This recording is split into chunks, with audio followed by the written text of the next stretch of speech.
ఇవాళ Revanth Reddy ఆడికెడుకో ఇబ్రాహీంపట్నంలో school inauguration పోయిండట. నేను ఇక్కడ కూర్చున్నాక అలా వస్తుంది, సోషల్ మీడియాలో వస్తుంది. ఏమంటుండు రేవంత్ రెడ్డి? ఇవాళ నన్ను ఇష్టం ఉన్నట్టు తిట్టిండాడు. ఇప్పుడు జనరల్ గా రాజకీయాలు మాట్లాడితే ఒక పొలిటికల్ పార్టీ కార్యకర్తలు ఉంటే మాట్లాడతాం, ప్రెస్ మీట్లు ఉంటే మాట్లాడతాం. ఈయన పోయింది దేనికి? స్కూల్ పిల్లల ప్రోగ్రాం. చిన్నపిల్లలు ఉన్నారు, స్కూల్ పిల్లలు ఉన్నారు.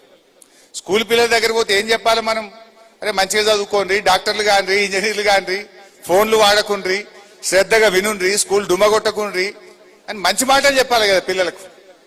ఆ పిల్లల ముంగట పోయి అడ్డగోలుగా మాట్లాడొచ్చిండి. ఇవాళ ఏమంటాడు? హరీష్ రావు తాటి చెట్టు లెక్క పెరిగిండు అట, నేనేదో ఈత చెట్టు లెక్క పెరిగిందట. ఇంకా పిల్లలకు నేను తాటి చెట్టు లెక్క పెరిగితే ఏం అవసరము, నేను ఈత చెట్టు లెక్క పెరిగితే ఏం అవసరము?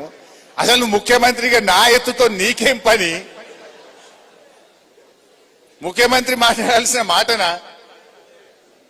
నేను అడ్డగోలు మాట్లాడుతున్నా అంటాడు. అయ్యా రేవంత్ రెడ్డి, నేను నిన్ను కూడా తిట్టగలుగుతా, నీకంటే గట్టిగా తిట్టగలుగుతా, కానీ నాకు విజ్ఞత ఉన్నది, సంస్కారం ఉన్నది. నేను తిట్టను. కానీ నువ్వు తిట్టినంత మాత్రాన్ని నేను ఇడిచిపెట్టను. నువ్వు నన్ను తిట్టావని నేను ఇడిచిపెడతానా? అసలే ఇడిచిపెట్టా. ఇప్పుడు రేవంత్ రెడ్డి నేను తాటి చెట్టు లెక్క పెరిగినా ఎట్లా పెరిగినా అనేది అవసరం లేదు. ఇప్పుడు కావాల్సిందేంది? నువ్వు 45 రోజుల్లో వేస్తానన్న రైతు బంధు ఎప్పుడు ఇస్తావు? గది అడుగుతున్నా, దానికి సమాధానం చెప్పు నా రైతుల పక్షాన. రైతు బీమా ఆగిపోయింది, గా రైతు బీమా చేస్తావా చెయ్యవా? గాముచ్చట కావాలి. కానీ నేను తాటి చెట్లకి పెరిగితే నీకు రైతులకేం అవసరం, నాకేం అవసరం, నీకేం అవసరం? అరే పంటలకు పోయిన యాసంగి బోనస్ ఎగ్గొట్టినావు, ఈ యాసంగి బోనస్ ఎగ్గొట్టినావు, గది ఇస్తావా ఇయ్యవా చెప్పు తప్ప నా ఎత్తుతో నీకేం పని? అరే పిల్లగాళ్లకు ఇలా ఫీజు రియంబర్స్మెంట్ ఇస్తలేవు. 30 లక్షల మంది ఎస్సీ ఎస్టీ బీసీ పిల్లల చదువులాగమైనవి, గది ఇస్తావా ఇయ్యవా? నేను నిన్ను అడుగుతూనే ఉంటా.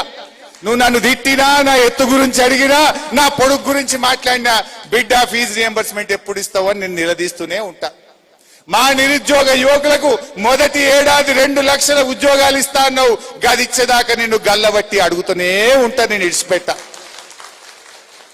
గీముచ్చట మాట్లాడు, రైతు బంధు గురించి మాట్లాడవు, రైతు బీమా గురించి మాట్లాడవు, 24 గంటల కరెంటు గురించి మాట్లాడవు, ఫీజు రియంబర్స్మెంట్ గురించి మాట్లాడవు, పిల్లల ఉద్యోగాల గురించి మాట్లాడవు. మా గౌడన్నలు 700 మంది చచ్చిపోతే వాళ్ళకు వచ్చే ఎక్స్గ్రేషియా ఇయ్యాలటికి రాలేదు. గౌడన్నల గురించి మాట్లాడవు, బీసీల గురించి మాట్లాడవు, ఎస్సీల గురించి మాట్లాడవు, ఎస్టీల గురించి మాట్లాడవు. నా ఎత్తు గురించి నీకేం అవసరం? దేవుడిచ్చిండు దానికి ఇట్లా పుట్టినా.